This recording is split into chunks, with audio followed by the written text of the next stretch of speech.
బాలీవుడ్ నటుడు సైఫ్ అలీ ఖాన్ గురించి shocking news social మీడియాలో వైరల్ అవుతోంది. బాలీవుడ్ స్టార్ సైఫ్ అలీ ఖాన్ కత్తిపోట్ల గాయాలతో ముంబైలోని లీలావతి ఆసుపత్రిలో చేరారు. సమాచారం అందిన వెంటనే పోలీసులు రంగంలోకి దిగారు. బాంద్రా వెస్ట్ ప్రాంతంలో గల సద్గురు శరణ్ బిల్డింగ్స్లో భార్య కరీనా కపూర్, ఇద్దరు పిల్లలు తైమూర్, జేహాతో కలిసి నివసిస్తున్నారు సైఫ్ అలీ.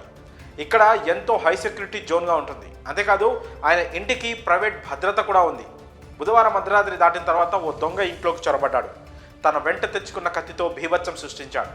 అడ్డుకోవడానికి ప్రయత్నించగా వాడికి కత్తి చూపించి బెదిరించాడు.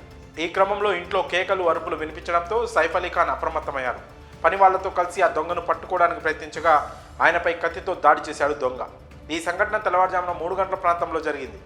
పని మనుషులు, కుటుంబ సభ్యులు సైఫ్ అలీ ఖాన్ను లీలావతి ఆసుపత్రికి తరలించారు. చీఫ్ ఎగ్జిక్యూటివ్ ఆఫీసర్ నీరజ్ ఉత్తమని మాట్లాడుతూ ఆయన శరీరంపై మొత్తం 6 చోట్ల గాయాలైనట్టు వెల్లడించారు. 2 చోట్ల లోతుగా కోసుకుపోయినట్లు వివరించారు.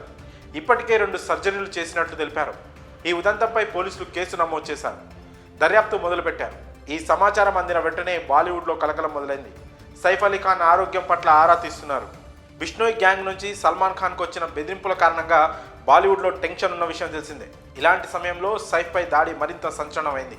క్రికెటర్ పటౌడీ, షర్మిలా ఠాకూర్ సంతానమైన సైఫ్ అలీ ఖాన్ బాలీవుడ్లో మంచి నటుడిగా పేరు తెచ్చుకున్నారు. ఈ ఘటనపై ఎన్టీఆర్ స్పందిస్తూ సైఫ్పై జరిగిన దాడి గురించి విని షాక్కు గురయ్యాను. ఆయన త్వరగా కోలుకోవాలని, ఆయురారోగ్యాలతో ఉండాలని కోరుకుంటున్నట్లు ట్వీట్ చేశారు. ఇటీవల దక్షిణాది చిత్రాల్లో కూడా నటిస్తూ మంచి గుర్తింపు తెచ్చుకున్నారు సైఫ్ అలీ ఖాన్. మరి ఆయనపై దాడి జరగడంపై మీ అభిప్రాయాలను కామెంట్స్ రూపంలో తెలియజేయండి.